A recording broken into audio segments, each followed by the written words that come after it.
যার ফলে গত শুক্রবার যখন মঙ্গলদেবের কুম্ভ রাশির ঘরে প্রবেশ, যেটা জাস্ট হয়েছে গতকাল সকাল 11টা সামথিং, আর বৃষ্টি বা আপনি আমি সকলেই জানি এখন সকালে উঠে খবরের কাগজের পৃষ্ঠা থেকে চোখ সরিয়ে মুঠোফোনে কিংবা টিভির পর্দায় চোখ রাখার পরে যে প্রথম মর্মান্তিক দুর্ঘটনার খবরটা আমরা পাই সেটি রাঁচির এয়ার অ্যাম্বুলেন্স ক্র্যাশ, যেটা গতকাল রাত্রে ঘটেছে, সন্ধ্যায় ঘটেছে, রাত্রিবেলা সেটা জানা গেছে। তারপর থেকে বিষয়গুলো আপনি আমি এখন জানি।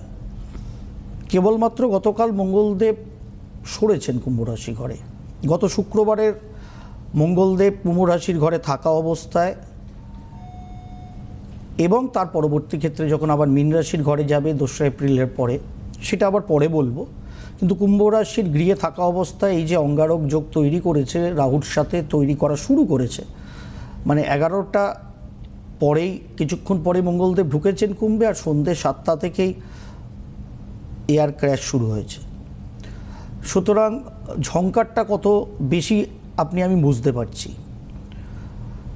আপনাকে আমাকেও কর্মের প্রয়োজনে, ব্যক্তিগত জীবনের প্রয়োজনে এদিক ওদিক উড়োজাহাজে যাত্রা তো করতেই হয় আধুনিক যুগে। সুতরাং একদম যদি করতেই হয় তা বলে কি উড়োজাহাজ বন্ধ হয়ে যাবে আগামী 1.5 মাস? এটা তো হতে পারে না কখনো।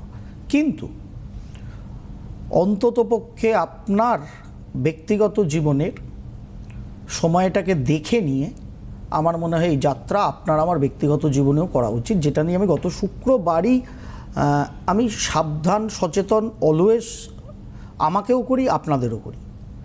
তার একটাই কারণ, এটা ব্যক্তিগত জীবনে ইম্প্যাক্ট আপনাকে আমাকে ফেলছে না মনে হচ্ছে, কিন্তু কেবলমাত্র এয়ারকাস্টের তো ব্যবস্থা নয়।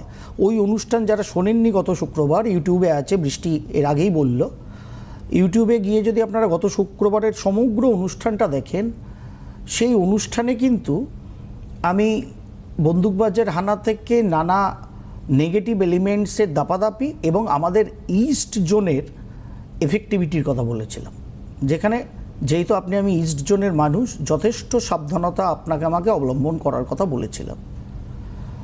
সেই অনুষ্ঠান করে চলে যাওয়ার পরেই দেখুন গত 2 দিন আগেই আমাদের একদম কলকাতা শহরের প্রাণকেন্দ্র থেকে প্রায় বলা যায় 2জন লস্করি তৈবার সঙ্গে যুক্ত, উগ্রপন্থী কার্যকলাপে যুক্ত এরকম 2জন মানুষকে দিল্লি পুলিশ কলকাতার অঞ্চল থেকে ধরে নিয়ে গেছেন।